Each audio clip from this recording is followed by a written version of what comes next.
Payday 3's 10th dev update just dropped as Starbreeze ramp up the marketing cycle towards the imminent release of the returning First World Bank heist in December. But obviously on this channel, hungry for lore and secrets, my greatest excitement has to be turned towards the return of a Payday ARG, as it looks like the secret is really real. More on that in just a moment, but first, this is a top tier dev update that's on point with regards to almost everything it touches on, adding a bit of much needed context and flavour for what's to come.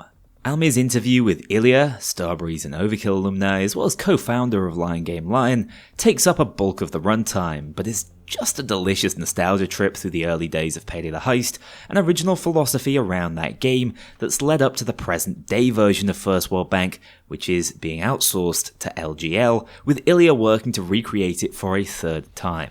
For reference, Lion Game Lion's first Payday 3 involvement was Diamond District, which has one of the most interesting layouts and designs of any heist in the game. Their hands-off philosophy gives the player far greater autonomy, so my expectations for what they can do with the already iconic framework of First World Bank are set incredibly high. If you want to watch the extended interview, I really do recommend you check it out from the link down in the description. The B-roll for this conversation is just as interesting as what they're discussing though, as we get our first proper in-engine look at the new heist. Footage of the staircase leading down to the basement indicates that heist flow and primary escape will be exactly the same as it was back in the original, meaning this will be comfortably up there with the largest and most sprawling heist in the entire game, given how truncated most of Payday 3's experiences have become. A proper 20-minute romp instead of a 5-minute speedrun.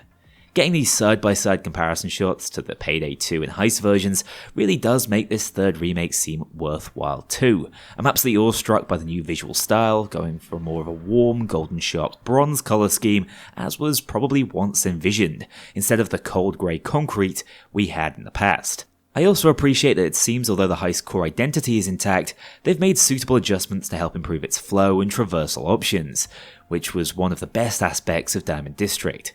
If there's one thing Ilya and his team just seem to immediately get, it's how movement in Payday 3 has evolved, and that opens new doors for how levels can and should be mechanically designed. It honestly looks sensational. The more open corridors leading up to the vault are still a little oppressive given the darker and moodier colour scheme. Then we have the exterior of the bank that's been built from the ground up, further away from the main road but with seemingly more viable play space around the car park and side entrances. It feels like a perfect homage to the original without getting lost in sentiment and instead updating its design to fit Payday 3's unique approach. The lobby has also been spruced up with more civilians given the technical advancements of Payday 3 and interesting cover options like this new globe centerpiece that seems to have been moved and repurposed. It's certainly more of a remake than a remaster. You can see the love that's been poured into this one, as it's evidently been a costly endeavour, which makes them giving it away for free all the more meaningful, especially when you know the company is struggling financially. This one is for the fans. I just hope you've stuck with Payday 3 for long enough to get the chance to experience it, even if it ends up being a bit of a swan song.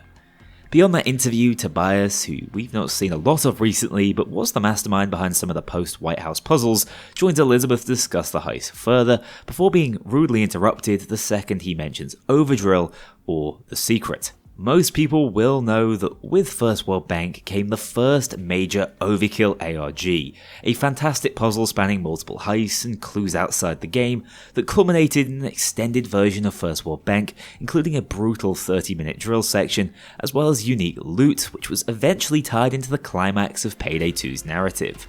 Well, it's back, but it's also not going to be dropping with the heist. If you decipher the Morse code that plays during this section, you'll be left with the message Socratum est ipsum real, MMXXV, a little Latin and Roman numerals that translates rather obviously to The Secret is Real 2025.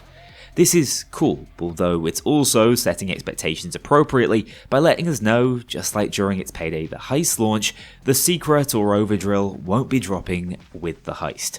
Again, if we're being honest with ourselves, this has to be a result of constrained budgets and dev time, as it launched just fine when Payday 2 was thriving, but I do also wonder if it'll make for a more interesting narrative saga as a result.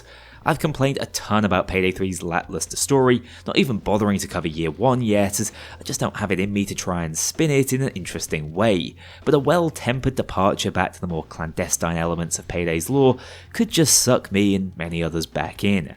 We see flashes of Greek statues here, which Starbreeze knows will have people discussing the possibility of a Duke return, which I'm all in on if it happens. He's my number one choice for returning characters outside of the highly unlikely Jimmy, so if they do want to feed into the mystery, the return of the crew's most sophisticated alcoholic in any capacity would be a highly welcome one.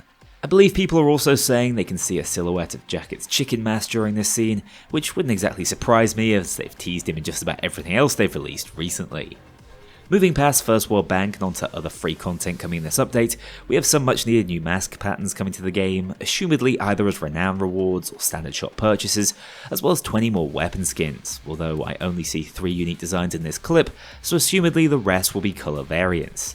The Teddy Moo mask and outfit will also be coming for free if you want some idea of the direction they plan to take cosmetics in this game moving forward, which to be fair works for me as I'm a Judge outfit lover. My guess for Teddy Moo though is it's going to be yet another clipping nightmare for almost every weapon in the game. Finally, Tobias mentions weapon changes, which we'll be able to read about in the patch notes. This feels really strange, seeing as weapons weren't covered at all by this dev update, but I'm guessing either this was erroneously phrased due to a change in content plans, or we will be seeing some sort of rebalancing efforts made in this patch, which is probably necessary given how stagnant the weapon meta has been since this summer. The crosshair changes are also nice, although it looks like we won't be able to have crosshairs covering half our screens anymore, which I personally am gutted about for future Payday endeavours.